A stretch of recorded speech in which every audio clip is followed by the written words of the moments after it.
Bueno, vamos a empezar a grabar la clase y vamos a ir desarrollando algunos temas despacio como para que después nos alcance la gente que está rindiendo recuperatorio. Bueno, el tema es partículas magnéticas. Nosotros ya habíamos terminado con el tema que habíamos visto en la última clase, que era líquidos penetrantes. ¿Se acuerdan que dijimos que es un líquido que se pone sobre la superficie de la pieza? Ese líquido es absorbido por las cavidades o las discontinuidades por un efecto de capilaridad, porque las cavidades son muy estrechas y absorben el líquido, que después lavábamos la pieza, que había un par de métodos para hacerlo, y después, una vez que había pasado un tiempo, aplicábamos un revelador, y ese revelador también por capilaridad hacía que por adentro de los conductos que quedarían entre los granitos del revelador pasara la tinta en sentido contrario y nos dejara sobre el revelador una indicación este, donde la partícula podía ser coloreada o podía ser fluorescente. Ese tema lo tienen, lo habíamos dejado terminado, ¿no?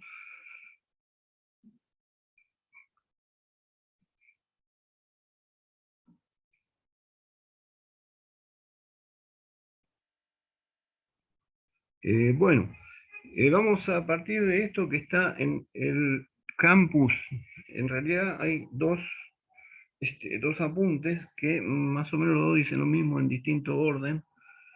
Yo en este caso voy a tomar que es, como dice acá arriba en memoria, el ingeniero Musari. Es un ingeniero que fue mucho tiempo profesor cuando yo era ayudante, y bueno, me dejó su carpeta, y la conservé como venía original, y me baso en la clase en la carpeta esa en realidad, como para por lo menos seguir los títulos. Por eso ven que está manuscrita. Bueno, básicamente igual yo se lo voy a decir verbalmente, pero después ustedes pueden mirar el apunte y el otro, y entre los dos van a encontrar todo, o prácticamente van a encontrar repetido entre este y el otro. Ustedes tomen el que más les guste, más los apuntes que puedan tomar hoy de lo que se hable, y la clase que esté grabada. Bueno, se está escuchando bien, ¿no? La gente que está sin recuperatorio. Sí, se escucha. Ya está perfecto, gracias. Bueno, ¿qué pasa si nosotros ponemos un imán entre los dos extremos? Suponga que esto es una barra, ¿sí? Y entre los dos extremos de la barra ponemos un imán. Lo que va a ocurrir es que el campo magnético que genera el imán va a ir, va a ir pasando como líneas de fuerza a través de la pieza. O sea, circularía como si fuera electricidad, ¿no? Directamente circula en líneas paralelas. Eh, en principio, digamos, después vamos a ver que en la electricidad hay cierta variante, pero bueno. Pero en principio es como que va de una punta a la otra, del polo sur al polo norte, como líneas de campo, por adentro de la pieza. O sea, por otro lado, hay algo que es la permeabilidad magnética, que sería como la conductividad que tiene para el campo magnético el material, y obviamente como la permeabilidad magnética del acero es mucho mayor que la del aire, cierra por el acero, digamos. Es como si uno tiene un conductor y aire y pone dos polos eléctricos. Obviamente va a pasar por el conductor la corriente. Eh, Así que busca el camino más directo. Bueno, las líneas de campo también van a pasar de forma paralela por el material. Acá aparece la primera restricción del ensayo, que es el tema de el tipo de materiales con el que puedo trabajar. Como ven, tienen que pasar las líneas de campo por el conductor, o por la pieza que va a ser de conductor. Por lo tanto, si tienen que pasar líneas de campo, la pieza tendrá que ser ferromagnética, el material de la pieza tendrá que ser ferromagnético. Por lo tanto, si la pieza es de cobre, yo no puedo usar este ensayo. Si la pieza de acero inoxidable no magnético, tampoco puedo hacer este ensayo. O sea que quedaría limitado a la mayoría de las aleaciones de hierro y nada más. A todos los materiales que sean ferromagnéticos, o sea que transmiten el campo magnético. Está bien que la mayoría de las piezas de máquina son de materiales ferromagnéticos, pero bueno, es una limitación que no tiene este, el método de líquidos penetrantes, y que este método sí lo tiene. Aunque este tiene una ventaja respecto de líquidos penetrantes que es muy importante, que vamos a ver después bien por qué, pero este método permite ver discontinuidades superficiales, igual que el de tintas penetrantes, pero también subsuperficiales, o sea, ese tipo de discontinuidades que están por debajo de la superficie, cerquita, pero no necesariamente asoman a la superficie. En el caso de líquidos, si no asoman a la superficie, no hay forma que entre el líquido ni salga, entonces no se ven. En este caso, si a una profundidad razonable existieran fisuras, vamos a ver que se pueden ver igual. Bueno, esto es el núcleo, digamos, de cómo funciona todo, ¿no? Es bastante sencillo. Después lo que es más complicado son las variantes y la forma de implementarlo.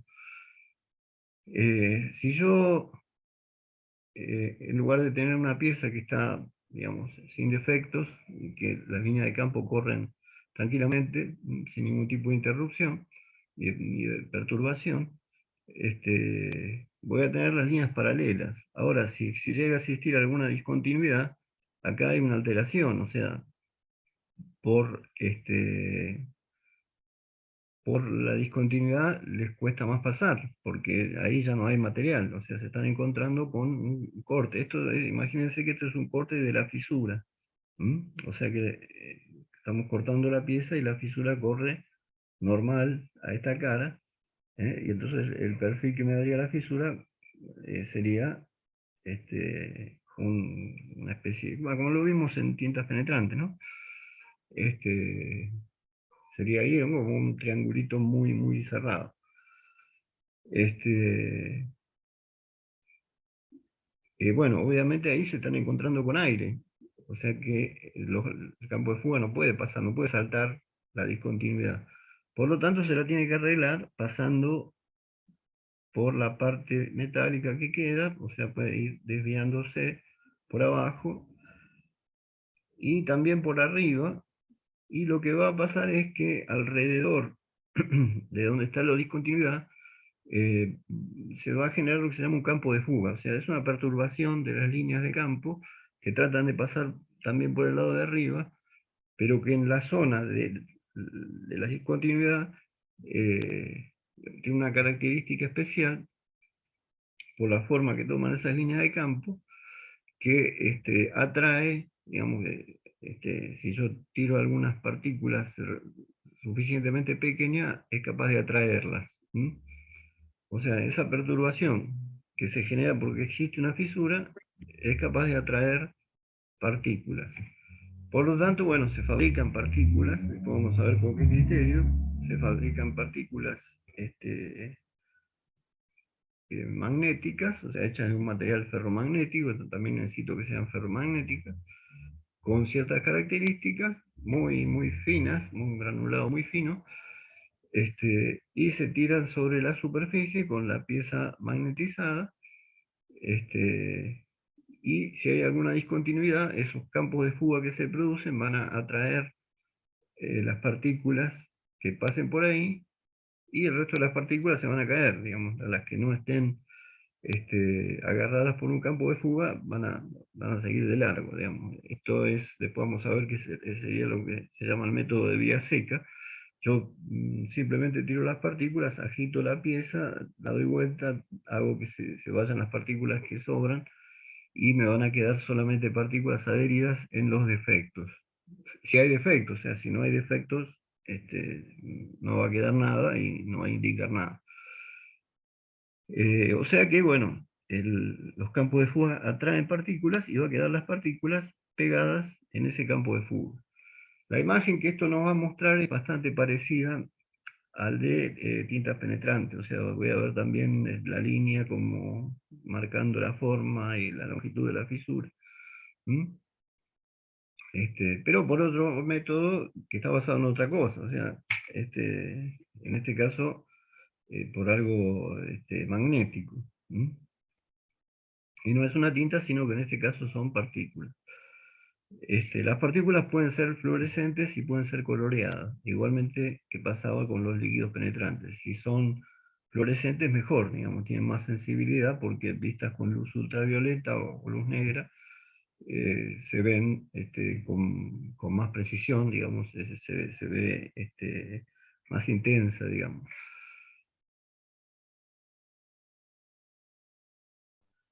Así que bueno, las etapas del ensayo, en este sentido es un poquito más corto que el ensayo de tintas penetrantes. La primera es la limpieza también, como pasaba en el otro caso. Lo único que la limpieza no hace falta que sea tan estricta, no hace falta sacar la pintura, no hay que usar removedores de pintura, la pintura puede quedar porque no, digamos, no altera el trabajo que hacen los campos de fuga. Sí tiene que estar limpia, desengrasada, no tiene que tener partes sueltas, óxidos, digamos que desprenden parte de la superficie. Como siempre, no conviene usar un método abrasivo. Digamos, no es tan estricta la limpieza, sí, no tiene que tener, como les decía, material que se desprenda, ni tiene que tener ningún tipo de grasas. O sea, así como las tintas tenían problemas con las grasas, acá va a pasar lo mismo, o sea, la grasa eh, va a quedar sobre la superficie, las partículas cuando pasen se van a agarrar en la grasa y van a quedar pegadas, y después cuando vea la indicación voy a ver todo manchado, o sea que tiene que estar bien limpio. Como siempre, si usamos vapor, sería una de las mejores técnicas. Se puede sopletear después, bueno, lo que quieran hacer, lo pueden limpiar con solvente. Una vez que está limpia la pieza, vamos a la magnetización de la pieza, que sería aplicarle el campo magnético del que estábamos hablando. El tercer paso sería la aplicación de las partículas magnéticas. Una vez que está magnetizada, le aplico las partículas magnéticas y va a registrarse este efecto que vimos acá. O sea, las discontinuidades van a retener a las partículas que pasen por ahí, y van a formar después la indicación. Bueno, esto es relativamente rápido, ya estamos en el paso siguiente observando las indicaciones, o sea, la observación de las indicaciones, vamos a mirar y ahí ya vamos a encontrarnos con que si existen discontinuidades, vamos a ver la forma, vamos a ver si es más recta, si es más alargada la curva, el plano de la fisura, más o menos vamos a ver la longitud. Bueno, eso lo vamos a ver a través de esas partículas magnéticas pegadas que forman lo que se llama una indicación. Siempre en los no destructivos, el resultado es la indicación. Aparecen indicaciones cuando hay discontinuidades y no aparece ninguna indicación cuando no hay. Entonces vamos a ver claramente la indicación del defecto o discontinuidad que pueda llegar a existir en la superficie. Y hay un último punto, que es la eventual desmagnetización de la pieza. ¿Por qué eventual? Porque hay piezas que requieren después de desmagnetizarlas y otras que no. ¿En qué caso habría que desmagnetizarlas? Particularmente si, pongámosle, fuera un cigüeñal, un árbol de levas, algún elemento de alguna máquina, un eje de algún tipo de reductor, que trabajan bajo aceite y con piezas en rozamiento. En esos casos yo la tengo que desmagnetizar porque si no todas las partículas metálicas que traiga el aceite se van a ir a pegar justo ahí porque yo voy a tener un imán, algo que va a traer todas las partículas, así como las partículas magnéticas que le puse me indicaron. eh, Esas partículas yo las voy a limpiar, no hay problema, pero después va a funcionar en su máquina y va a ir también reteniendo partículas sueltas. ¿M? Por lo tanto, bueno, se puede fundir, o sea, puede rayar la superficie de fricción. Entonces, en ese tipo de piezas no debería existir magnetismo remanente, que después vamos a ver cómo se saca. Si yo no tengo magnetismo remanente, ya no tengo más problemas, o sea, la pieza funciona en un motor, en lo que sea. Ahora, podría ser que la pieza sea una chapa donde estoy evaluando una soldadura, sea un casco, un barco, sea un recipiente a presión, una caldera, un riel. Este, mm, en el caso ferroviario, la mayoría de las piezas rodantes, digamos, de la parte de riel y de ruedas, bogie, en esos casos son piezas que, salvo los ejes, el resto de las piezas son piezas que si le quedan partículas o atraen partículas durante su vida, no van a afectar porque no rozan contra nada. El riel, por ejemplo, le pueden quedar, estar magnetizado, puede ir atrayendo partículas y no va a molestar para nada. Entonces, esas no las desmagnetizo porque no tendría sentido. Y entonces las que tengo que desmagnetizar son sí las que después van a girar con rozamiento, girar o trabajar en forma paralela entre piezas, pero con rozamiento. En ese caso tengo que desmagnetizarla.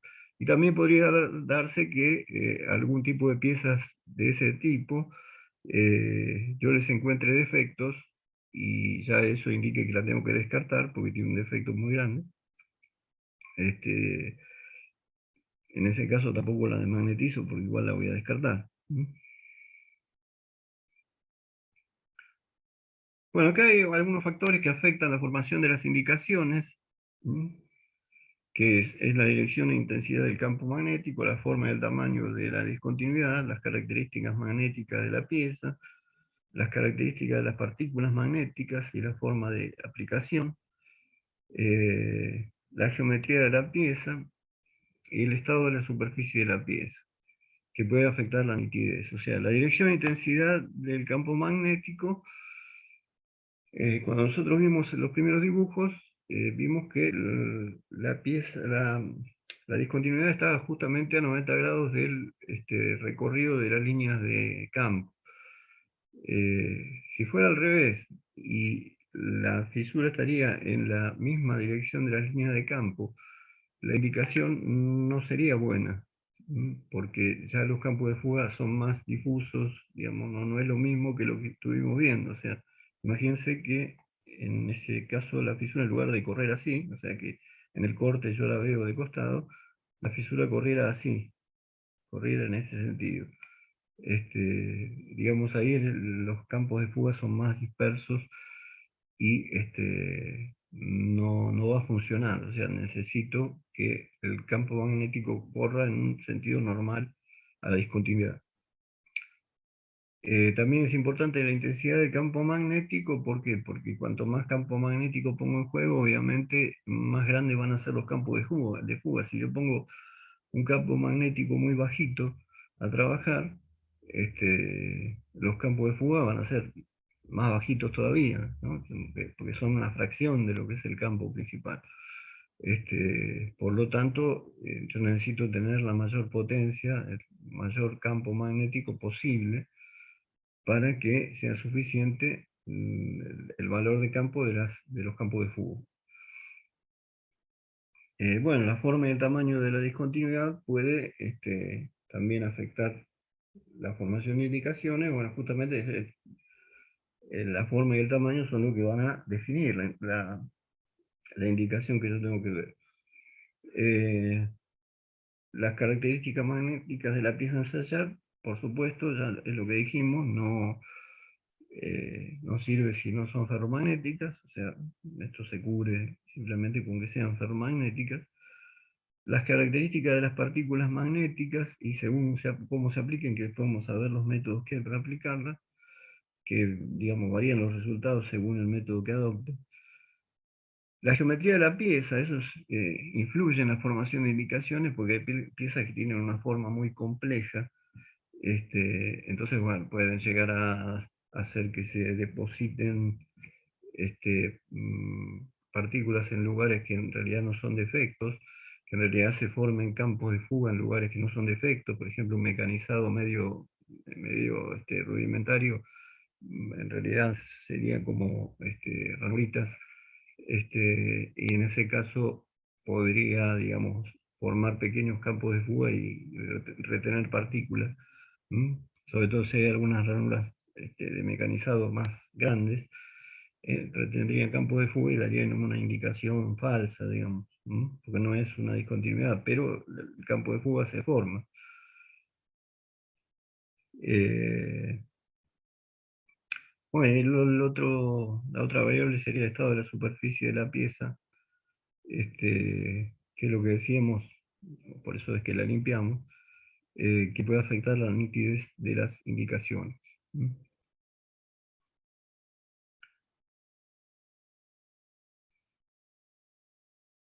Bueno, a partir de ahora vamos a separar un poco, a verlo más abajo primero. Esto yo lo puedo hacer imán, es directamente poner un imán campo magnético por la pieza. Otra alternativa sería, le puedo meter corriente eléctrica, el circular corriente eléctrica, si la pieza actúa como un conductor, eh, indefectiblemente va a formar un campo magnético, y ese es el campo magnético que yo utilizo, o sea, no hace falta que yo meta un imán, sino que haciendo pasar corriente por la pieza, se genera solo el campo, y utilizo ese campo.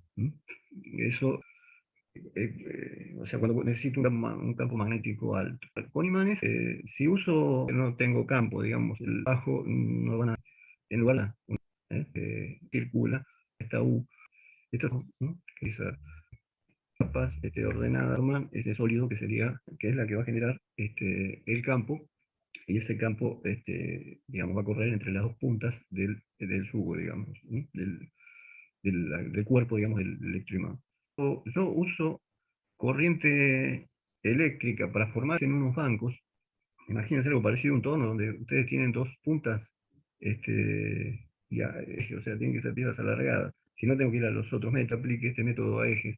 Esta punta, del otro lado voy a tener la posibilidad de, con un tornillo y una manivela, mover el otro terminal y la pieza la voy a dejar ajustada entre los dos extremos y voy a recibir la corriente entre esos dos extremos y es la corriente que va a circular por el conductor. ¿Mm? Bueno, si hago circular entonces entre las dos puntas una corriente eléctrica, el campo magnético, esto por la regla del tirabuzón, o sea, el campo siempre es normal a la corriente, entonces se va a formar un campo magnético que va a ir en este sentido, se va a rotar alrededor del conductor que sería la pieza usada como conductor. Obviamente la corriente es muy alta, por lo tanto, en este caso yo tendría un campo magnético que tendría una forma así de hélice, ¿no? Que sería útil para poder ver fisuras que están en este sentido. ¿Por qué? Porque si dijimos que las líneas de campo magnético tienen que cortar al defecto o a la discontinuidad. Si yo me encuentro con fisuras o discontinuidades en este sentido que estoy marcando, por ejemplo en este caso de acá de arriba hacia abajo, quedarían paralelas al campo magnético, por lo tanto ahí tendría dificultad para verlo. ¿Cuál sería la solución? Bueno, si quiero ver de los dos lados, tengo para este tipo de fisuras en este sentido, directamente ponerla en el banco ese y hacerle circular la corriente entre las dos puntas, o la podría poner en ese banco y en lugar de ponerle corriente entre las dos puntas, traer un cartucho de un diámetro más grande que el eje, que tiene una bobina, eso es una pieza que ya está armada, la pongo en el eje. Entonces, ¿qué voy a hacer? Que la corriente circule de manera transversal, o sea, dando vuelta alrededor del eje. Eh, Por lo tanto, si la corriente ahora gira así, el campo magnético pasa a ser longitudinal, ¿no? Al revés que acá, o sea, acá la corriente era longitudinal, el campo se hace circular. En este caso, si la corriente va de manera circular, el campo magnético se va a hacer longitudinal. Y en ese caso voy a poder ver bien las fisuras que están en esta dirección, ¿no? Como está marcado acá. Y no voy a ver también las que están en la dirección longitudinal, pero para eso tengo este otro método. Entonces, o pongo corriente entre las dos puntas para un tipo de fisuras, o pongo un accesorio con una bobina en alguna parte del eje, le hago circular corriente y con eso puedo detectar defectos en el sentido normal al primero. Obviamente eso no ocupa todo el eje, o sea que yo la bobina esa la puedo ir corriendo para que no moleste y poder ir trabajando en distintos puntos del eje.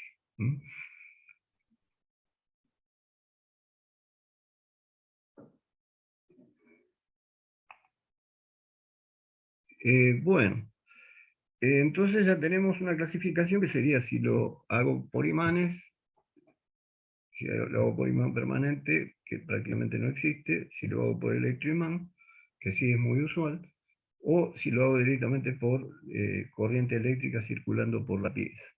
Ahora vamos a hacer un análisis de qué pasa con la corriente al circular por el conductor, que en este caso sería la pieza. Supongo que este es el conductor, o sea, esta es una sección del eje que estoy estudiando.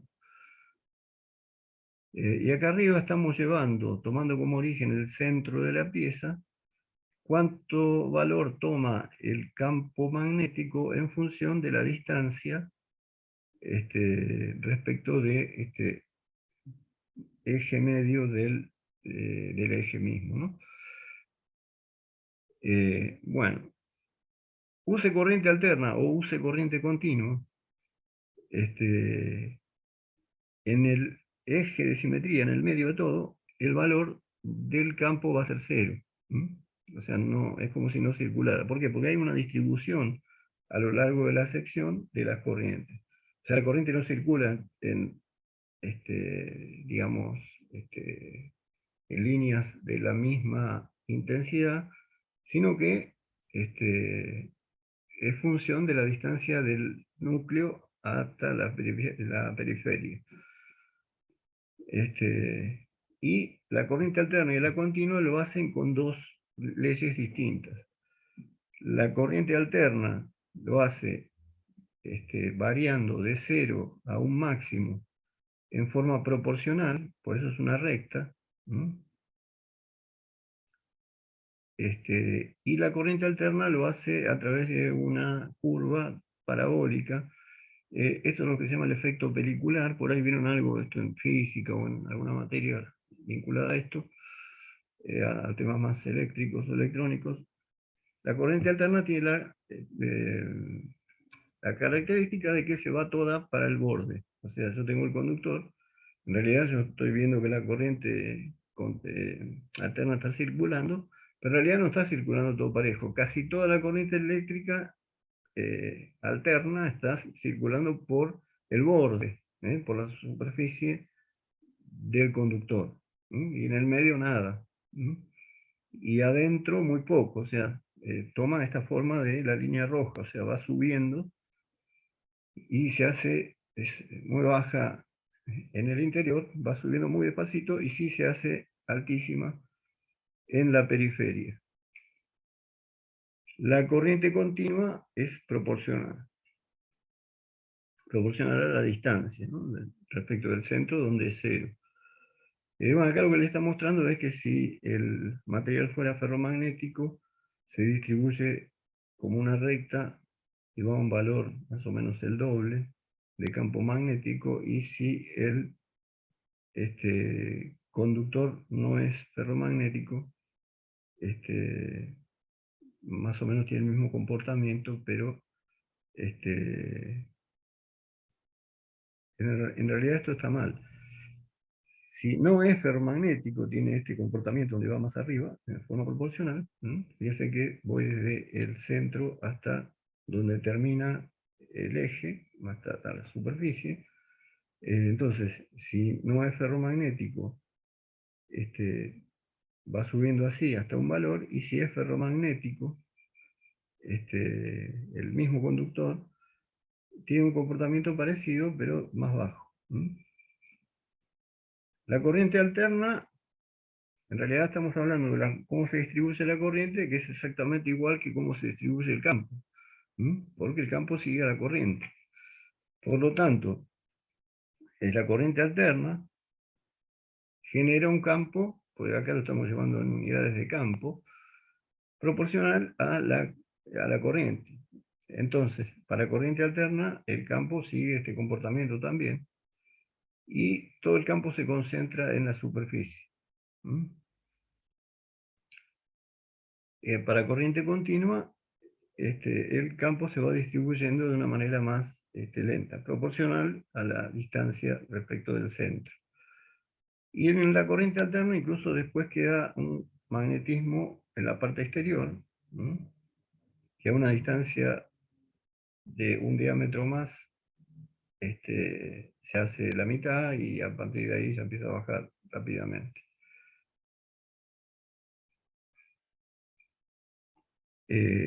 Bueno, y acá la conclusión que sale de esto, que es la fundamental. Si yo quiero buscar defectos superficiales, ¿qué tipo de corriente uso? A ver, ¿a alguno se le ocurre? ¿Alterna? Perfecto, perfecto. Uso corriente alterna porque la estoy aprovechando mejor. O sea, de la misma corriente estoy tomando gran cantidad de corriente en la superficie. Entonces, si los defectos son superficiales, yo necesito que la corriente circule por la superficie, uso la alterna. Ahora la alterna, para una profundidad mínima, ya desaparece prácticamente en la distribución, se hace más bajita, y en ese caso el mismo valor de corriente, pero continua, tendría un valor más alto en esas fibras. Por lo tanto, para defectos superficiales uso corriente alterna. Si quiero ver defectos subsuperficiales, o sea, defectos que están por debajo de la superficie, fíjense a una distancia que sea como por acá, fíjense, si subo por acá, voy a encontrar con la de corriente alterna y la corriente continua más alta. O sea, al revés de lo que pasa en la periferia. O sea, acá sí me conviene la corriente continua. Entonces, en la superficie, corriente alterna. Si busco defectos un poquito más adentro, corriente continua. La corriente alterna prácticamente no va a encontrar defectos en profundidad, y la corriente continua sí. Bueno, esto sería el centro de todo. Ahora vamos a ver un caso particular que por ahí no es tan importante. Esto sería así el centro de todo, porque esto es lo que se justifica en un conductor macizo, por qué uso alterna o continua en cada caso. Ahora supónganse que en lugar de ser un conductor macizo, el conductor es hueco. Si el conductor es hueco, ¿qué pasa? Cuando yo quiera ver defectos de este tipo, o quiero ver defectos en el interior de la pieza, claro, todo este interior es aire, o sea, acá empieza a circular la corriente. Por lo tanto, esta distribución que veíamos acá para el macizo arranca desde acá, desde donde tengo material. O sea, en todo el agujero no circula, no circula corriente ni campo. Por lo tanto, a partir de acá empieza a circular la corriente alterna con su distribución, y la continua con su distribución, más o menos como allá, pero no arrancan del punto medio, sino que arrancan desde acá. Por lo tanto, en esta cara interna de un tubo, por ejemplo, no tengo campo. No puedo trabajar ahí adentro, poner partículas y ver la cara interna, hacer el ensayo en la cara interna. No lo puedo hacer. Incluso si encontrara algún tipo de fisuras de este tipo, tendría un problema porque, ¿qué pasa? A lo mejor la fisura llega de un extremo al otro, y yo toda esta parte de adentro no la voy a ver porque acá prácticamente el campo es cero, Entonces toda esta parte se me borraría, porque acá no habría campo de fuga porque la corriente es baja y el campo es bajo. Y en la superficie misma directamente es cero. ¿Mm? Entonces habría que buscar alguna metodología para hacer que en la cara interna de un conductor hueco yo pueda tener corriente. O sea, por naturaleza, si le hago circular corriente directamente desde una punta a la otra del conductor hueco, voy a tener campo y corriente cero en la cara interna. ¿Mm? Bueno, acá la solución es bastante sencilla. Si meto un conductor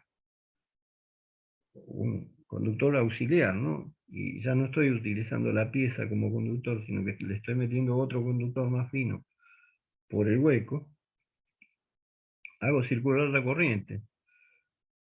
Si la corriente circula, genera campo. Y fíjense cómo se distribuiría. O sea, acá que tengo el conductor que pongo en el medio, el resto del hueco, que es esta parte, ¿no? Y después recién el tubo. Acá tengo el tubo. Bueno, ¿cómo se distribuiría? En este caso uso corriente continua, porque es la única que puede pasar o quedar algo remanente en el aire después de la periferia. Si yo meto un conductor en el medio, va a tomar el mismo comportamiento que el conductor este solito, ¿de acuerdo? Nada más que ahora estoy metiendo algo más finito, simplemente para generar ese campo. Pero la distribución es la misma, o sea, va a ser proporcional y va a después dejar un campo alrededor. Por lo tanto, para el conductor del medio, digamos, el diagrama sería este, va subiendo proporcional por el conductorcito, llega a la periferia, o sea, donde termina el conductor, y después cuando se encuentra el aire, empieza a bajar. Bueno, eso se puede demostrar que cuando vuelve a encontrar un material ferromagnético, el campo magnético vuelve a subir. Este campo magnético remanente que queda acá, vuelve a subir y va a un valor mucho más alto. Después va cayendo a medida que voy avanzando en el espesor del tubo, cae un valor y después, bueno, cierra por los alrededores, por el aire, en una curva que sería la continuación de la del conductor auxiliar que pusimos en el medio.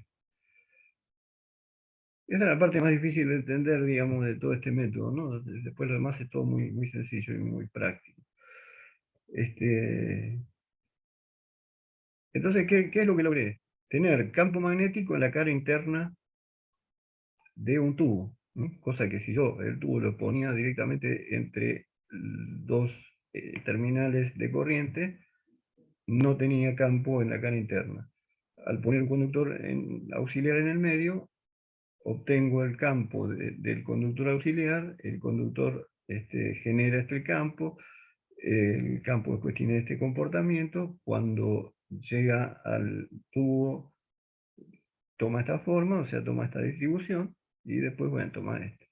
Pero lo importante es que logré, al meter este conductor auxiliar por donde pasa corriente, eh, tener un campo magnético en la cara interna del tubo. Entonces, esta fisura, este tipo de fisura, la vería completa, bien, porque tengo un campo magnético en toda la... Es lo que estamos viendo acá, fíjense que tiene un campo magnético alto en todo el espesor, así que esta fisura la vería perfectamente bien.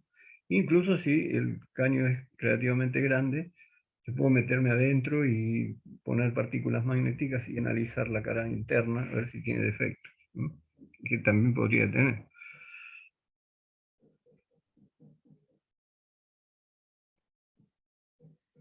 Entonces, acá vamos a leer esta nota que es importante, que es lo que acabamos de decir: se utiliza corriente alterna para detectar discontinuidades superficiales y se utiliza corriente continua para detectar discontinuidades subsuperficiales. La intensidad de corriente no debe llegar a producir la saturación magnética de la pieza. Eso sería cuando después es imposible de desmagnetizar, ¿no? Se satura la pieza. Y se recomienda una corriente, cuando hacemos circular corriente por la pieza, que está en el orden de 250 a 400 amperes por centímetro de diámetro. O sea, si tengo 2 centímetros de diámetro, me iría al doble, ¿no? De corriente. Más o menos siempre esos son esos valores de corriente para generar un campo magnético lo suficientemente alto para que los campos de fuga sean lo suficientemente altos y atrapen a las partículas. Así que bueno, acá ya ven cómo se distribuye cuando el caso normal, digamos, es esto. Este es un caso muy, muy particular. El caso normal es ven cómo se distribuye la corriente y por lo tanto el campo dentro de un eje tomado como conductor, y están viendo que eso justifica que use corriente alterna para defectos superficiales y corriente continua para subsuperficiales. Después está la alternativa esta, que sería, digamos, cosa adicional para un caso muy particular. No, acá estamos bien. Bueno, esto estuvimos viendo. Esto es la dirección del campo.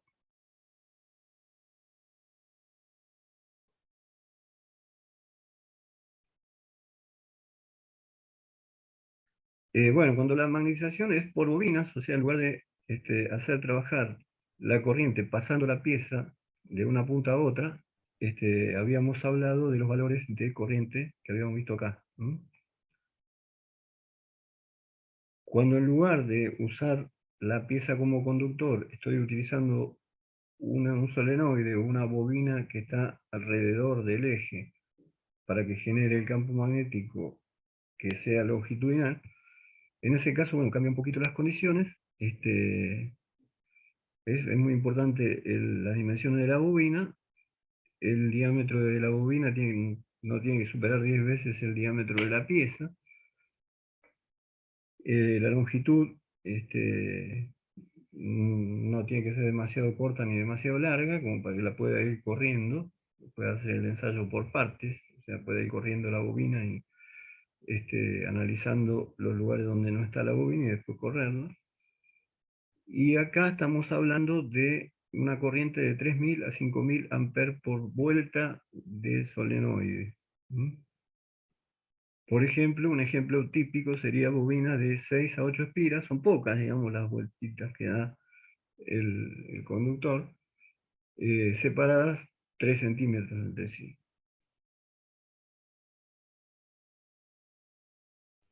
Bueno, y acá nos aparecen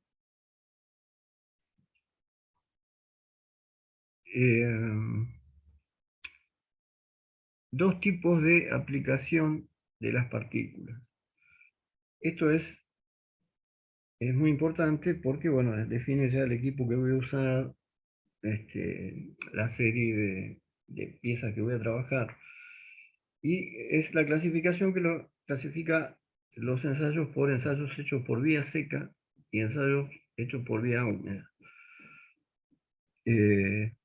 Bueno, después vamos a ver un poco las ventajas y desventajas de cada una, pero básicamente lo que dice ahí, lo que tenemos que conocer, es que el método vía seca es, como describimos hasta ahora, lo más sencillo. O sea, directamente tomamos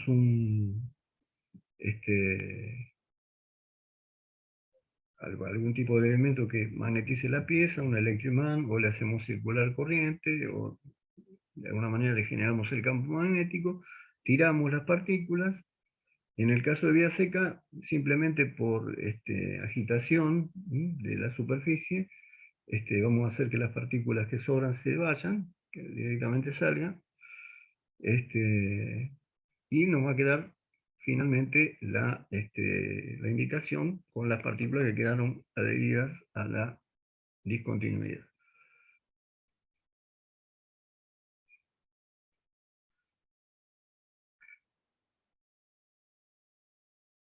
Bueno, la vía húmeda ya es un poco más complicada. Se aplican las partículas en suspensión o sea, ya directamente van metidas en un líquido, en lugar de estar secas, digamos, están en un líquido, con un aceite de baja densidad, como sería el queroseno, o puede llegar a ser en agua también. Este, bueno, las partículas tienen un límite de 40 a 60 micrones de diámetro, fíjense que estamos hablando de un granulado muy, muy finito. Si fueran más grandes no se mantendrían en suspensión, o sea, se irían al fondo enseguida. La suspensión quiere decir que lo que yo estoy mezclando en el líquido se mantiene dando vueltas por ahí sin decantar o sin decantar rápidamente. Eh, las partículas muy grandes no tienen movilidad y deforman las indicaciones. A ver si tenemos acá algún dibujito de la...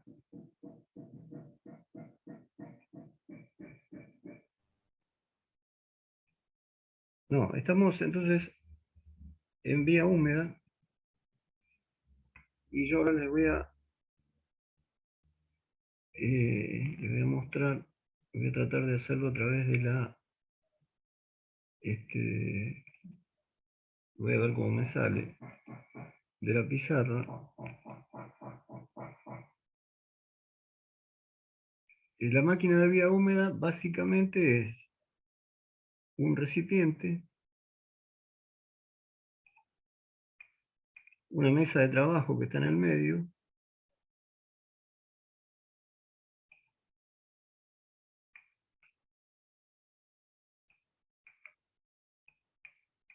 acá va a salir una bomba,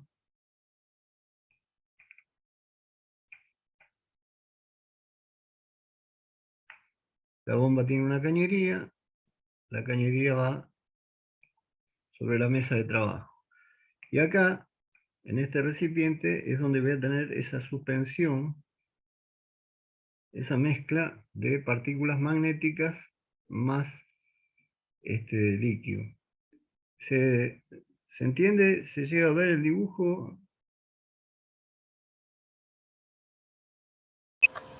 Sí, sí, está bien. Se ve más o menos? Bueno, entonces sería un recipiente, acá adentro tengo partículas más líquido, acá tengo una bomba, la bomba lo hace recircular, esto va a pasar por esta mesa de trabajo. En la mesa de trabajo que voy a tener la pieza magnetizada de alguna manera, o sea, o bajo un electroimán, bajo corriente, o después vamos a ver también que se puede usar directamente el magnetismo remanente, o sea, primero magnetizarla, la pieza va a quedar de alguna manera magnetizada y se usa ese magnetismo que le queda a la pieza para hacer el ensayo. Que sería por ahí para estos casos el más común. Entonces, yo voy a tener la pieza magnetizada, voy a tener la mezcla acá, esto va a subir, van a subir acá las partículas en líquido, o sea, la bomba en realidad lleva el líquido y las partículas se arrastran. Y acá voy a tener como una canillita que se puede desplazar, que voy a hacer, con la que voy a ir recorriendo la pieza.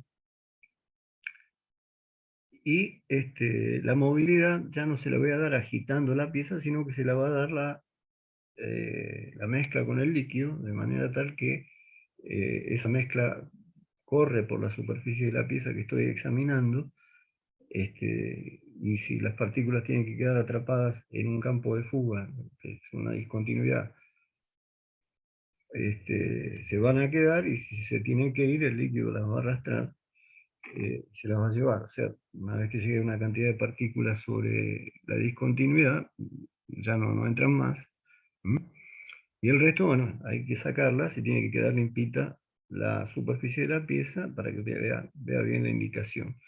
O sea, es como el método de vía seca, pero en lugar de agitarlo, digamos, trabajar con el material, con las partículas, y después volcarla yo en un recipiente en seco y agitarla un poco para que pasen, digamos, todas las partículas por los campos de fuga. Acá directamente lo voy haciendo con el chorro de partículas más líquido.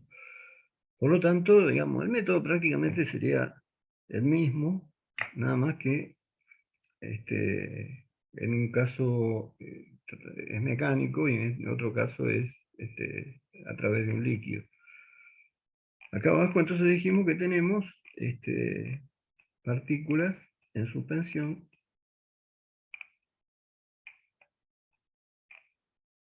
en el líquido.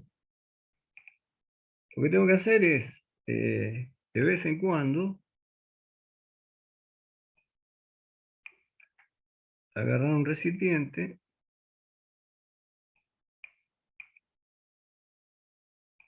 tomar parte del líquido, dejarlo decantar, justamente por las características que habíamos hablado, que las partículas son chiquititas y livianas, le va a costar bastante decantarlo, voy a tener que dejar un rato muy largo, pero todas las partículas van a tender a irse al fondo,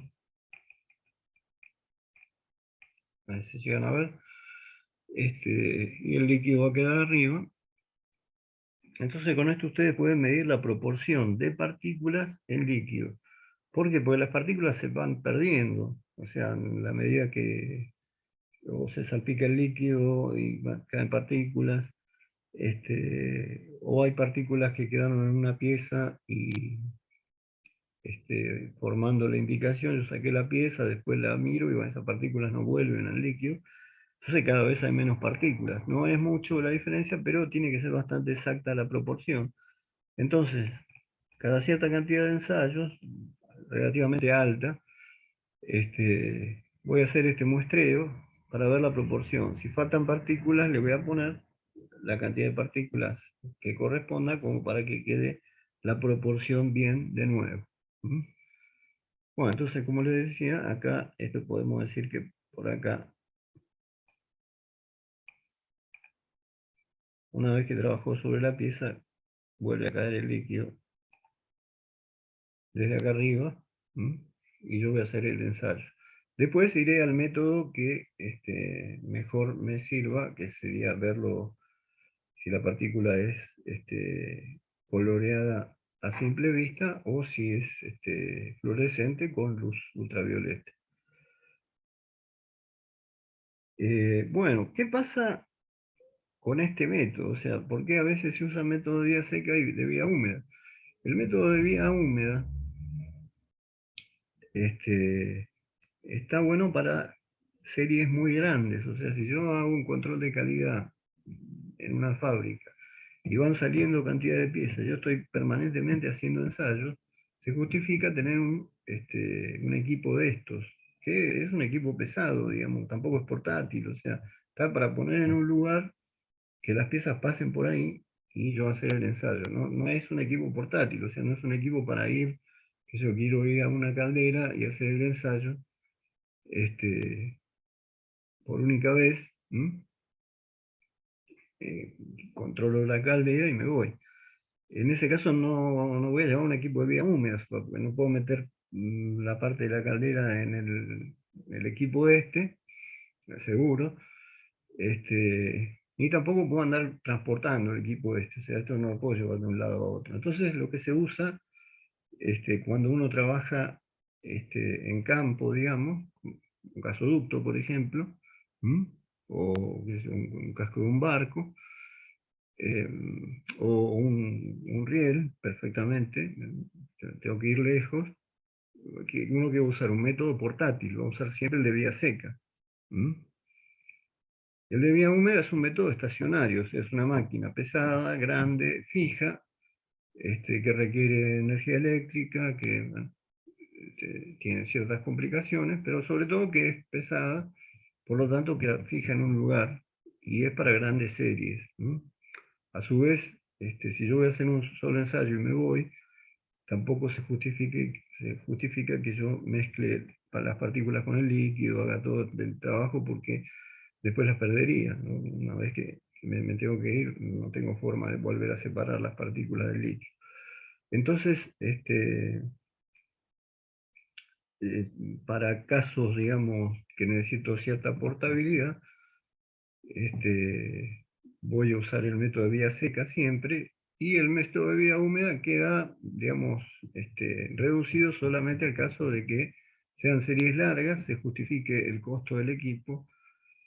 El ensayo sale más rápido, pero digamos, necesito saber que voy a estar haciendo unas cuantas piezas por día, como para que se justifique que yo me compre todo este equipo. Que en realidad es una máquina. A veces el equipo acá continúa, tiene una mesa, bueno, tiene todo el equipamiento para magnetizar la pieza, y en un lugar al final de todo tiene una carpa, para poder ver mejor cuando las partículas son fluorescentes. O sea, cuando las partículas son coloreadas, me da un valor que puedo llegar a medir con un luxómetro, puedo llegar a medir la intensidad de la luz. O sea, me dice que hay un mínimo de lúmenes que necesito como para poder trabajar, para ver las partículas por contraste. Y en el caso de que las partículas sean fluorescentes, es al revés. Necesito aislarme de la luz externa y que trabaje solamente la luz ultravioleta. Entonces hay una carpita, como generalmente se usan partículas de tipo fluorescentes. Esto tiene una carpita atrás de una especie de lona muy oscura, negra, donde el tipo que hace el ensayo queda ahí adentro. La pieza entra por una puertita, digamos, de la misma lona, y el tipo la analiza solamente con la luz negra sin que interfiera la luz exterior. Por eso es la diferencia que hay entre usar una tinta coloreada, perdón, una partícula coloreada y una partícula fluorescente. Pero bueno, está todo previsto, o sea, todo se puede hacer. Esto sería entonces cómo sería el método de vía húmeda.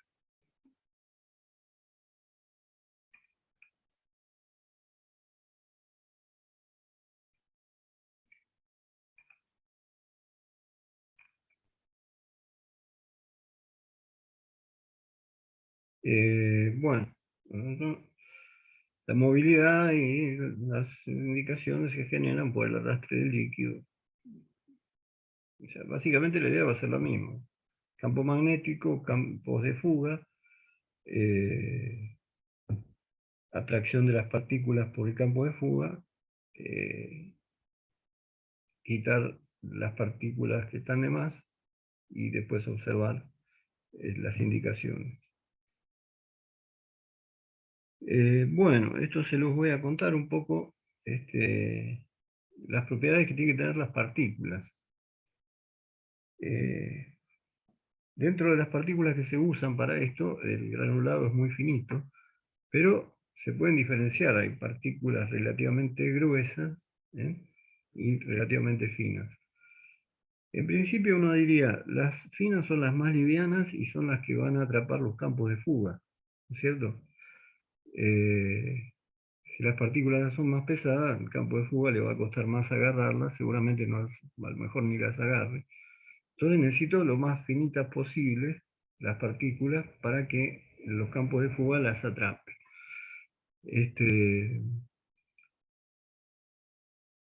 El problema está que si todas las partículas, todo el conjunto de partículas, fueran finitas, fueran muy chiquititas, podrían tener falsas indicaciones. O sea, ante la menor rayita, cosa que exista, se puede formar un campo de fuga y me puede dar una marca, y eso me va a dar una indicación que es errónea, que es una indicación falsa.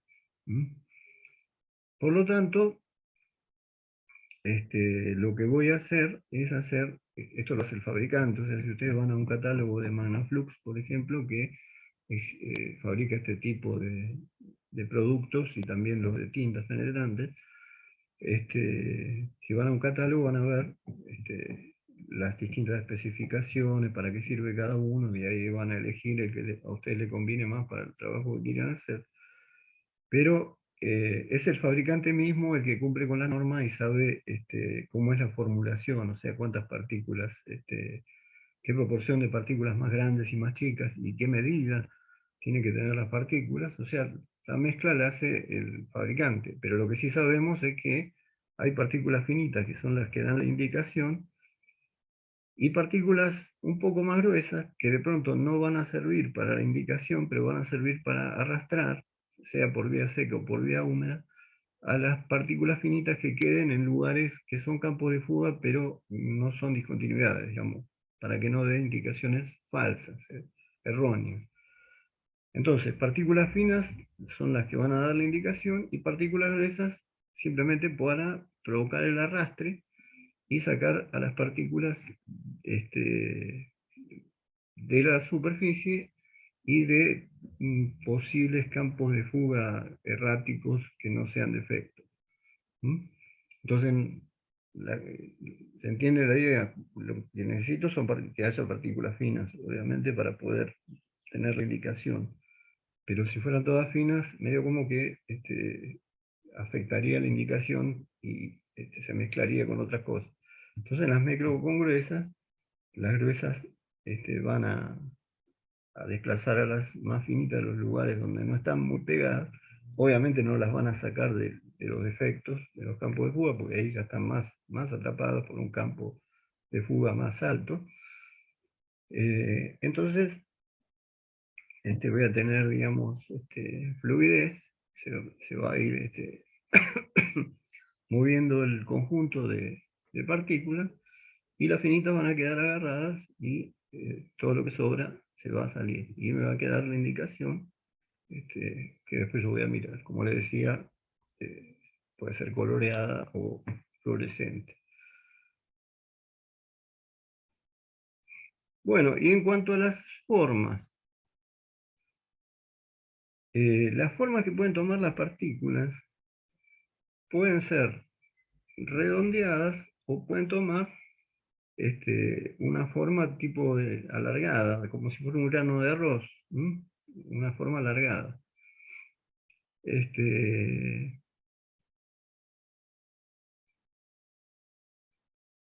Las partículas que son alargadas, en realidad, ¿qué ocurre cuando yo magnetizo la pieza? Las partículas también se magnetizan, y después van a terminar agarradas de los campos de fuga. Las partículas tienen que tener muy baja retentividad, o sea, el magnetismo que van a agarrar durante el trabajo, al terminar el trabajo, se reciclan, o sea, se vuelven a usar. En el método de vía húmeda recirculan, y en el método de vía seca se guardan en un recipiente seco y se utilizan de vuelta.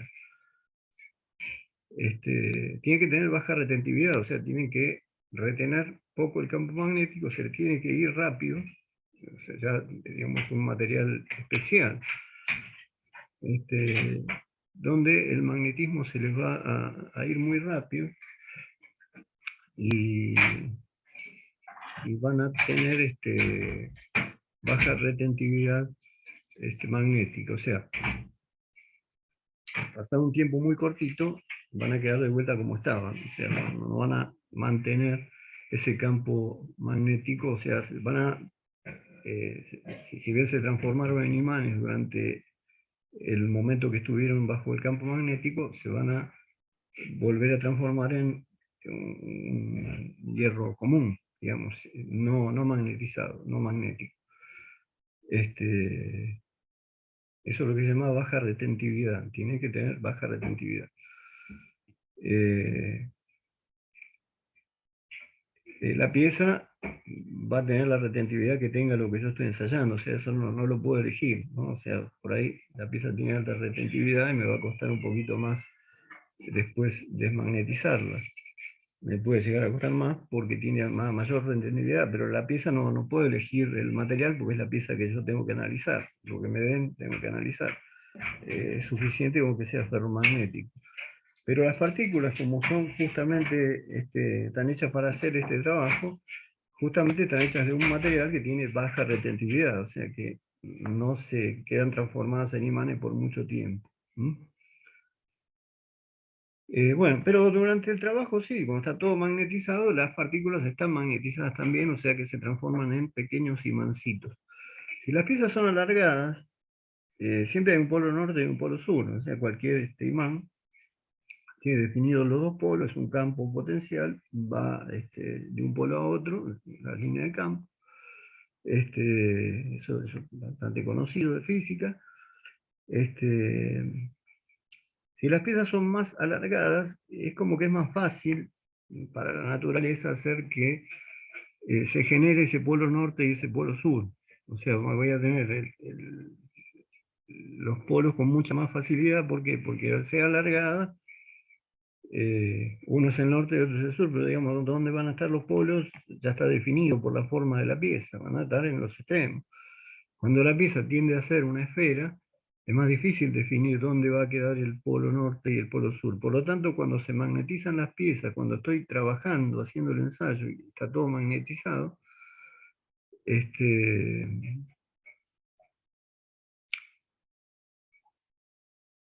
las partículas relativamente alargadas se van a magnetizar más rápido. ¿Y eso qué le va a hacer? Le va a dar más velocidad al ensayo, o sea, van a ir más rápido a los campos de fuga,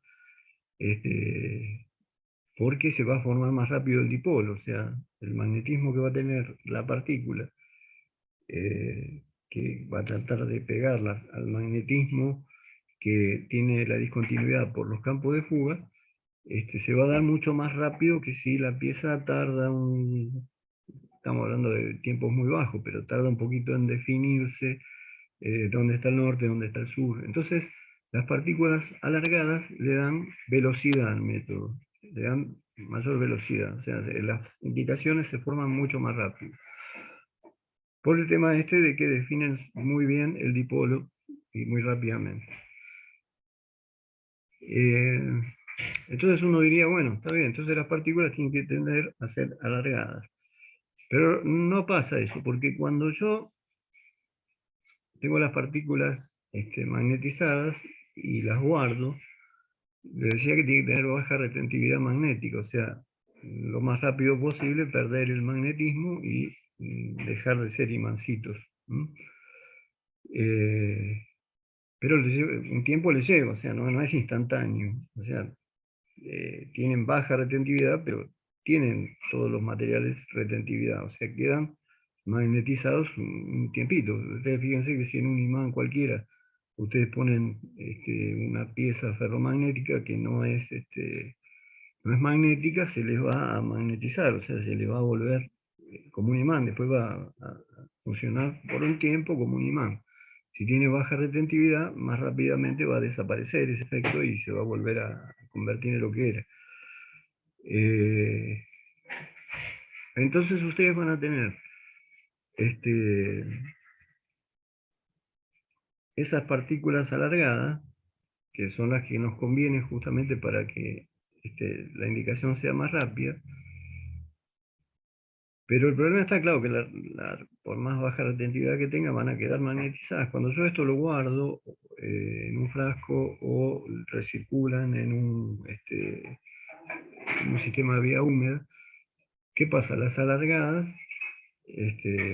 por un tiempito, van a mantener el magnetismo también y van a formar cadenas. Digamos, está tan bien definido el dipolo que, aunque tengan un poquito de magnetismo, se va a pegar un norte con un norte con un sur, y que va a formar una cadena, o sea, se van a formar cadenas donde por las puntas se van a ir uniendo todos esos pequeños imancitos que son las partículas. Entonces, ¿qué pasa? No puedo meter solamente partículas alargadas. Si bien las alargadas son las que me van a dar velocidad y son las que voy a tender a tener en los campos de fuga primero. Entonces las tengo que mezclar con partículas relativamente redondas, o sea, partículas que ya no sean alargadas, para que eso le dé fluidez al conjunto. O sea, si las partículas alargadas justamente tienen tendencia a formar cadenas, esas cadenas se van a transformar en grumos, digamos, si es un método de vida seca y yo lo tengo en un frasco y tengo todas las partículas ahí adentro, cuando las quiera sacar, por ahí me va a salir un tapón de partículas pegadas.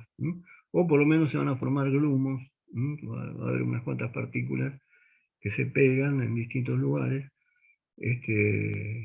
y obviamente eso no tiene fluidez. Entonces, hay una mezcla de partículas alargadas con partículas redondas, que la partícula redonda pierde su magnetismo más rápidamente y rompe esas cadenas, y yo puedo usar de vuelta sin problema y relativamente rápido las partículas otra vez.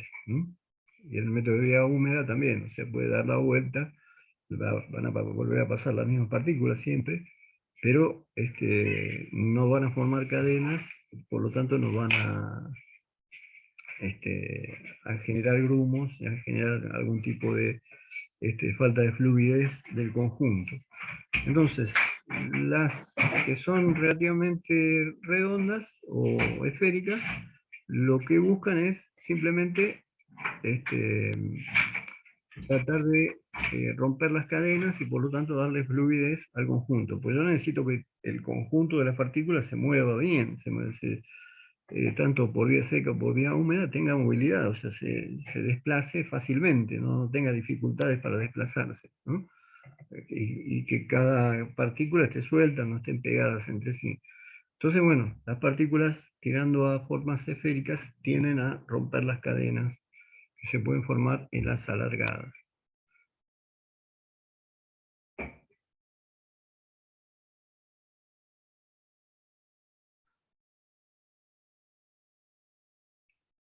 Bueno, respecto de las partículas, la permeabilidad magnética tiene que ser la mayor posible. Justamente la permeabilidad dijimos que era una especie de conductividad, o sea, la capacidad que tiene de que le circule un campo magnético a un ferrol. La retentividad lo más baja posible, o sea, que se desmagneticen lo más rápido posible. La movilidad, que bueno, digamos, está bastante asociada a lo que hablamos recién, que tenía que ver con la mezcla de partículas alargadas con redondas.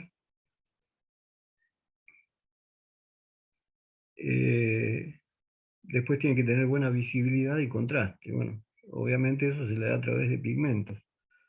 Pigmentadas, blancas, grises, negras, amarillas, rojas, depende un poco también del color del material donde estoy trabajando.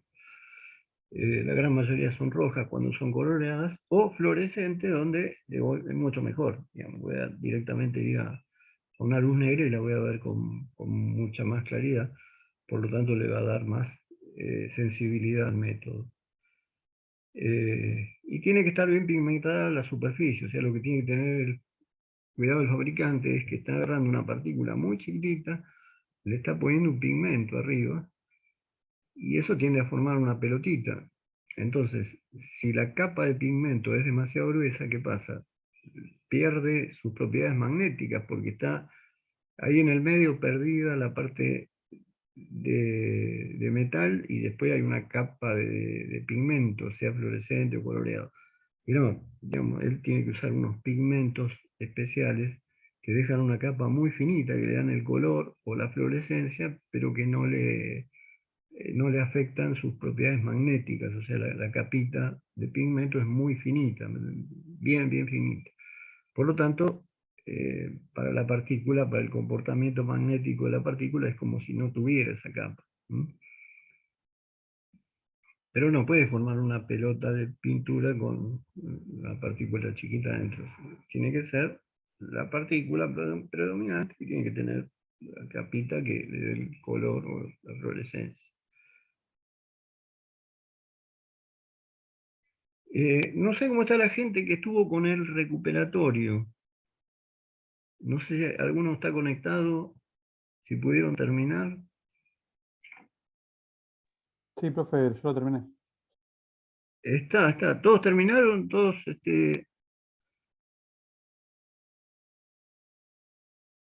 a todos les salieron las notas? Sí, profesor. Ya está. ¿Cómo anduvieron? Yo bien, profe. Bueno, espero que le haya ido bien a todos, que sería lo ideal. Ya se cerró, ¿no? O sea, apareció todo, aparecieron las notas y cerró. Bueno, después yo los veo y paso las notas, y Si hay alguno que no haya probado, volvemos a arreglar para un recuperatorio futuro. Pero yo calculo que seguramente deben haber aprobado todo. Después la semana que viene hablamos bien de los resultados. Yo las miro después y veo los resultados como lo ven ustedes. Entonces, las técnicas. Esto es una síntesis de lo que venimos hablando. Tipo de corriente. Corriente continua, corriente alterna. Corriente alterna monofásica o trifásica. Pero a su vez la corriente puede ser semirrectificada o rectificada. ¿Qué es semirrectificada? Quiere decir que eso va a pasar por un puente de diodos que va a hacer que toda la corriente sea positiva. O sea, la corriente tiene un comportamiento, va tomando valores senoidales a través del tiempo. O sea, si en el eje horizontal tengo el tiempo y en el vertical el valor de corriente, la corriente va a ir tomando formas senoidales. Por eso es alterna. Puede ser monofásica o trifásica, más o menos pasa lo mismo. Pero hay un método que es directamente hacerlo pasar por un puente de diodos que va a hacer que la corriente pueda circular en un solo sentido. Entonces, todas los medios senos que están como negativos van a pasar a ser positivos. Entonces, no se va a perder, digamos, la forma senoidal, pero sí van a quedar todos para arriba. O sea, van a quedar todas montañitas, todos medios senos, pero todos positivos. Eso la acerca al comportamiento de una corriente continua.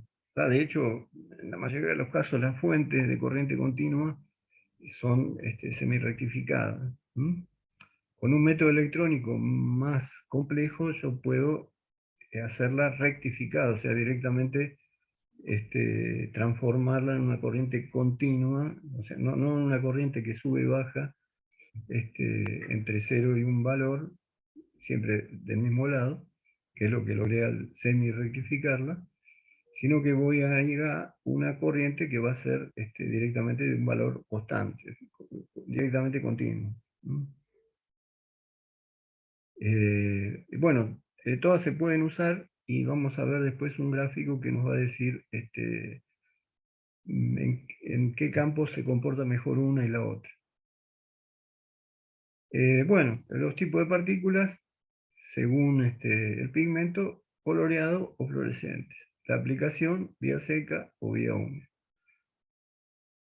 Lo que venimos viendo, ¿no? La secuencia de aplicación continua o residual. Continua podría ser si mientras estoy magnetizando, lo estoy metiendo bajo el efecto de un electroimán o le estoy haciendo pasar corriente. En ese momento yo hago el ensayo, ahí tiro las partículas, eso sería un método continuo.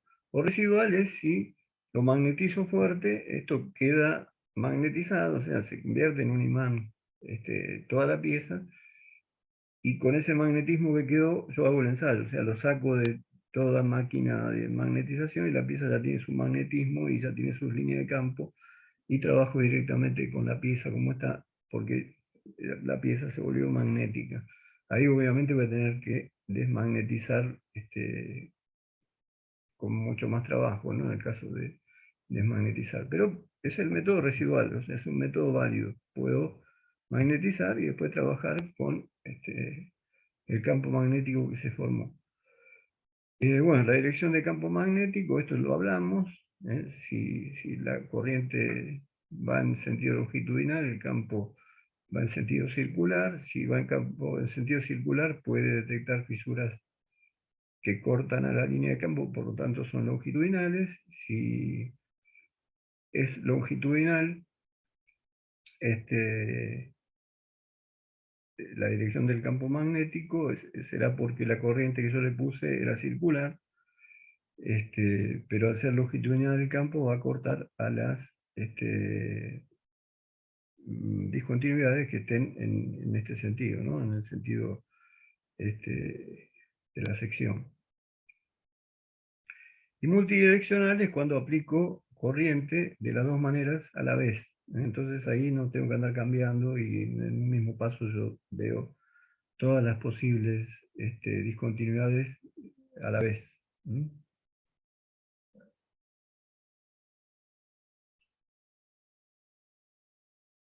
Bueno, la sensibilidad depende de todas las cosas que hablamos. Y los equipos pueden ser portátil, fijo o automático. Los portátiles, imanes permanentes, tubos magnéticos de conexión a la red. Las unidades portátiles de corriente alterna o corriente alterna, de corriente continua o de corriente alterna semirrectificada usan entre 500 y 600 amperes, desde 500 a 600 hasta 6000 a 8000.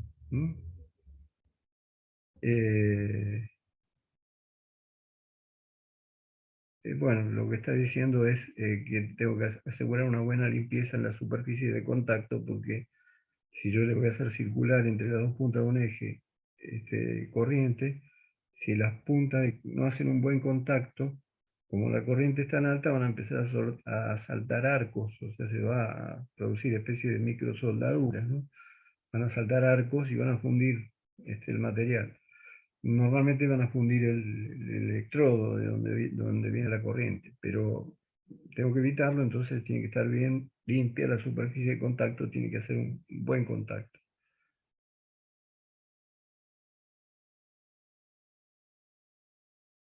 Bueno, los equipos fijos serían los de vía húmeda, ¿no? Permiten trabajar con alterna semi-rectificada. Tiene un tanque con recirculación, recuperación y desmagnetización. Desmagnetización de las partículas, o sea, se agrega, digamos, una parte donde ahí las partículas ya le estoy haciendo una desmagnetización forzada en una etapa de la circulación de las partículas con líquido. Tienen controles de corriente, o sea, controles de campo, cabezales móviles, se puede meter cualquier pieza, se magnetiza multidireccional y puede llegar a tener desmagnetización automática, o sea, la desmagnetización puede ser que la haga solito. Vamos a ver después que hay que mover un campo magnético en distintas direcciones sobre la pieza para desmagnetizarla. En el caso de equipos fijos, equipos de vía húmeda que son fijos, y que al ser tan pesados y nadie los va a mover de ese lugar, tienen la posibilidad de agregar más cosas. Bueno, tienen agregado un equipo automático de desmagnetización de la pieza. ¿Mm? Equipos automáticos ya serían esto mismo, pero más automáticos. Permite controles en serie, en óptimas condiciones, permite limitar la sensibilidad del ensayo, o sea, tienen más controles sobre las variables.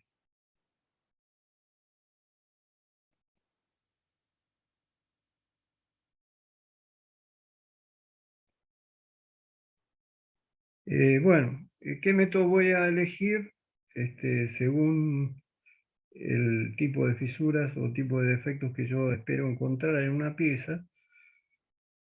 Bueno, esto está muy sujeto a, como le decía antes, si puedo poner un equipo fijo o obligatoriamente me tengo que ir con un equipo portátil a algún lugar porque no me puedo llevar el equipo fijo.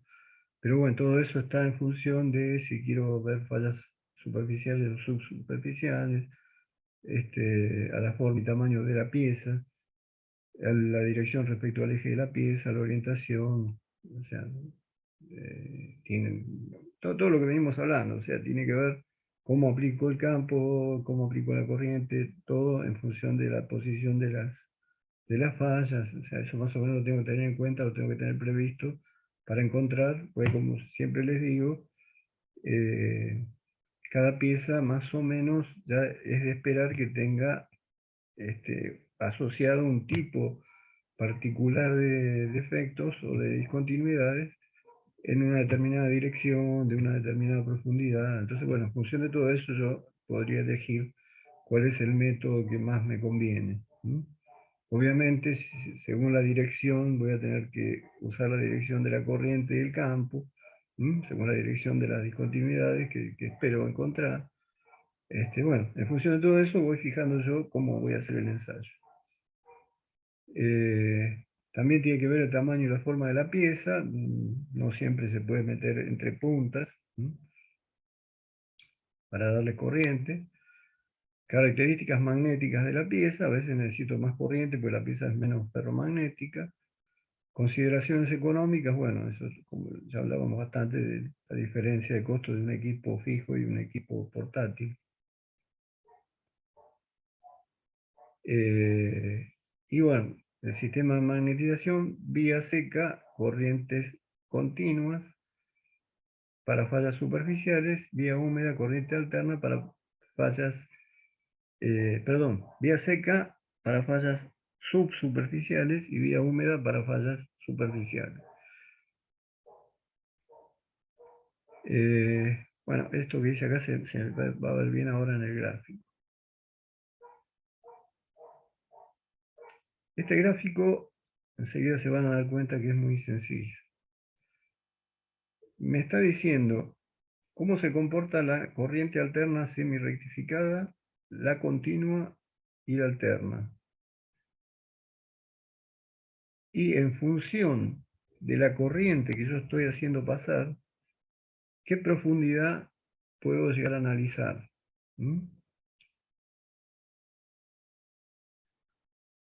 Bueno, para corriente alterna, para que funcione tengo que arrancar más o menos por acá. Pero fíjense que por más que yo suba la corriente, o sea, voy de 475, subo, puedo llegar a 1000, puedo pasar, y fíjense que nunca voy a alcanzar una profundidad de más de 2 milímetros. Entonces, es lo que hablamos en todo momento.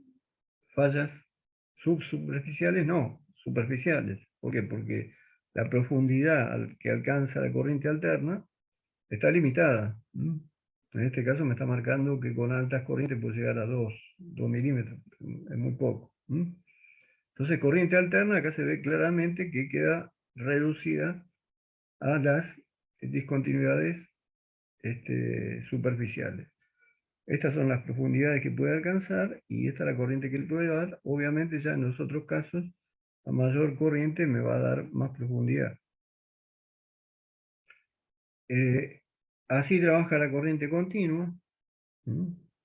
Fíjense que a medida que yo le doy más corrientes, es decir, le doy este valor, prácticamente no tiene penetración, pero ya con este valor, ya acá tiene una penetración de 2, acá ya tiene una de 4, con este valor de corriente continua, pongámosle que son 600, ya tengo 6 milímetros de profundidad, o sea, puedo ver fisuras que no asoman a la superficie y están a 6 milímetros de profundidad. Bueno, si sigo subiendo la corriente, voy a obtener mejor profundidad. O sea, voy a irme a valores de profundidad más altos. Y la semi-rectificada, al final termina trabajando mejor que la continua, porque fíjense que con menos corriente voy a obtener las mismas profundidades que con la continua. O sea, más o menos tiene la posibilidad de llegar a la misma penetración, poniendo en juego menos corriente. No hace falta llegar a corrientes tan altas. Este ejemplo, este gráfico corresponde a un material en particular. Cada material tiene un comportamiento magnético distinto y esto cambia un poco de un acero a otro acero, ¿no? De que yo estoy usando como material para ensayar, como lo que es mi pieza. Este es un ejemplo para un acero de 0,4% de carbono, un material bastante común. Para vía seca, método continuo. Es un caso particular, pero en general todos tienen este comportamiento. O sea, puede variar un poco los valores, pero yo tengo esto que lo puedo encontrar incluso en manuales sobre el tema, pero lo puede dar también el proveedor, Magnaflux o el proveedor que sea, me puede dar este tipo de gráficos que me dicen las profundidades a las que puedo llegar a encontrar fisuras subsuperficiales. Acá cuando estamos pasando Ya de 12 después ya no son subsuperficiales, ya son interiores, internas. Ese tipo de fisuras o de defectos o de discontinuidades ya los voy a tener que ver con ultrasonido o con radiografía porque son los únicos métodos que son volumétricos. O sea, yo tengo qué sé yo, un eje que tiene un diámetro, pongámosle, de 100 milímetros. este, ya estoy muy por encima de los 12, y si hay una fisura en el medio, con este método no lo veo, porque veo las que están cerquita de la superficie. Por más que no asomen a la superficie, que en ese caso voy a usar alterna, podría ver con continua o alterna semi-rectificada defectos que estén un poquito más adentro, pero hasta este valor, hasta esta profundidad. Ya tengo que ir a otros métodos si quiero ver directamente toda la pieza, independientemente de la profundidad a la que está el defecto. O sea, puedo ir a toda la pieza, o sea, independientemente de la profundidad, yo voy a ver la pieza como si fuera transparente, por ejemplo, en el caso de radiografía, y voy a ver el defecto, esté donde esté. Esos métodos ya son volumétricos, no son ni superficiales ni subsuperficiales, o sea, permiten ver todo el volumen. Bueno, esto permite ver bastante, porque fíjense que permite trabajar hasta una profundidad de fisura que no asoma al exterior bastante grande.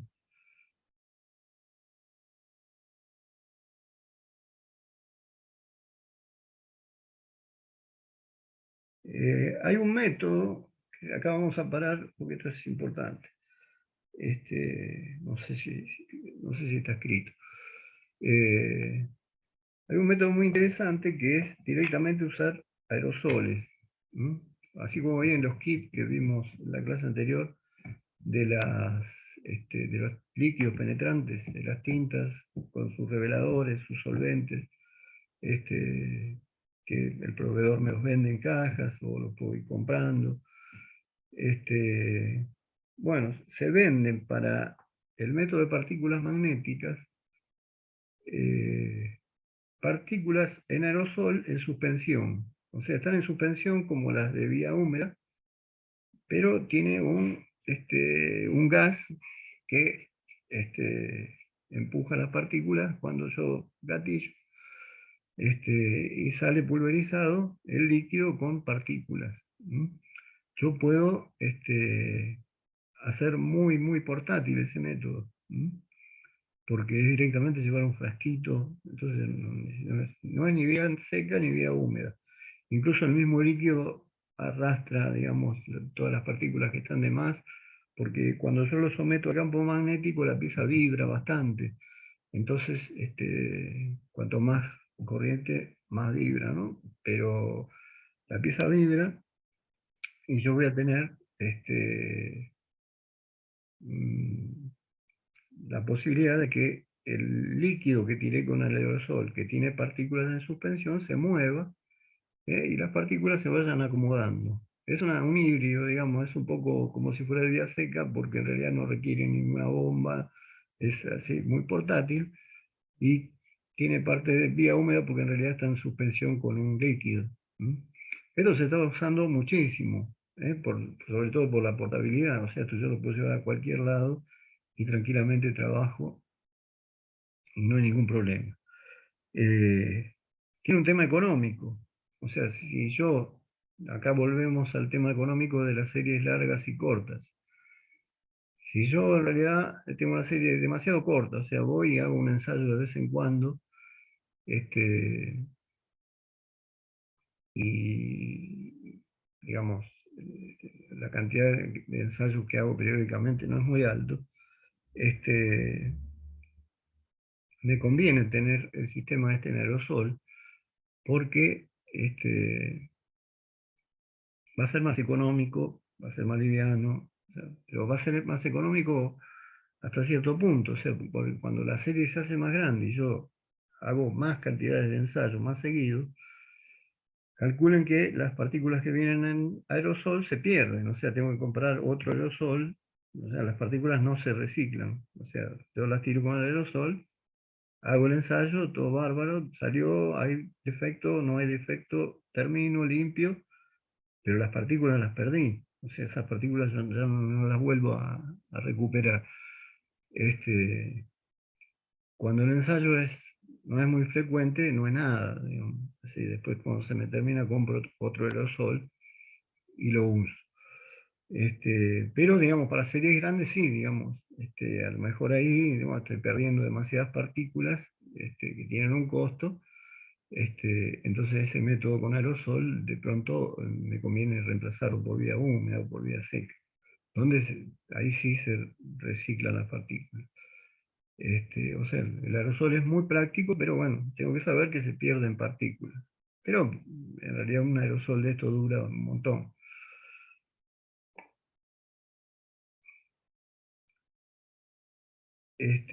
Bueno, y acá tenemos el método residual y el método continuo, que ya lo habíamos hablado, ¿no? Continuo cuando lo hago bajo campo magnético y residual cuando lo hago con el campo magnético de la pieza.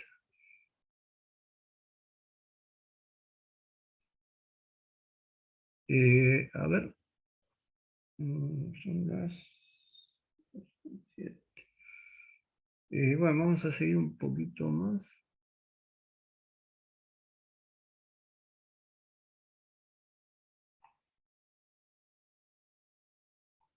Sí, a ver.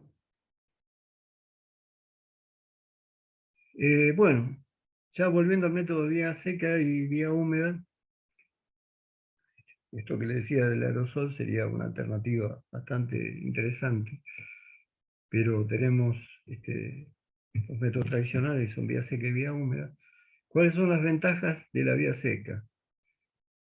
Es muy útil en el caso de discontinuidades subsuperficiales, es bueno para piezas grandes, equipo portátil a pie de obra, o sea, un equipo que no lo puedo transportar. No puedo llevarme la pieza a un taller ni puedo llevarme un equipo de vía húmeda a donde está la pieza. Por lo tanto, en estos casos me conviene el método de vía seca. Tiene buena movilidad las partículas, es cómodo, limpio, pero tiene sus limitaciones. Tiene menos sensibilidad cuando las fallas son pequeñas. En realidad, bueno, la sensibilidad se refiere a poder ver fallas pequeñas. O sea, cuanto más pequeña es la falla mínima que puedo llegar a ver, es que es más sensible el método, ¿no? Eso pasa en todos los no destructivos. El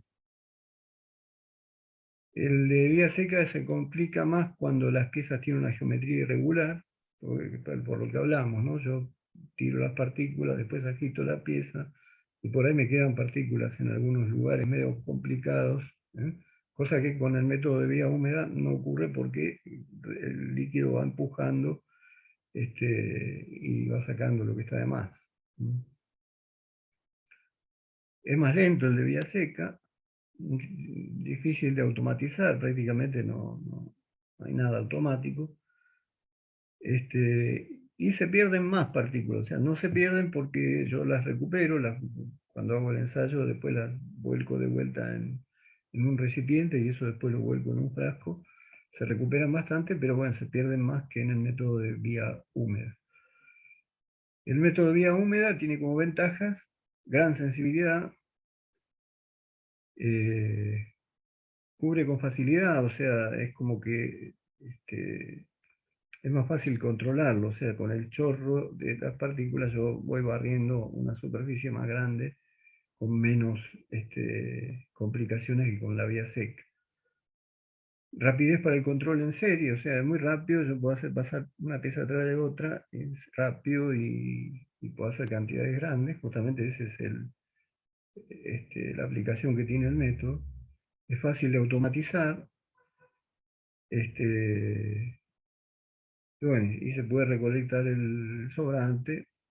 El control de la concentración es muy fácil, como les decía, controlar por decantación la cantidad de líquido y de partículas.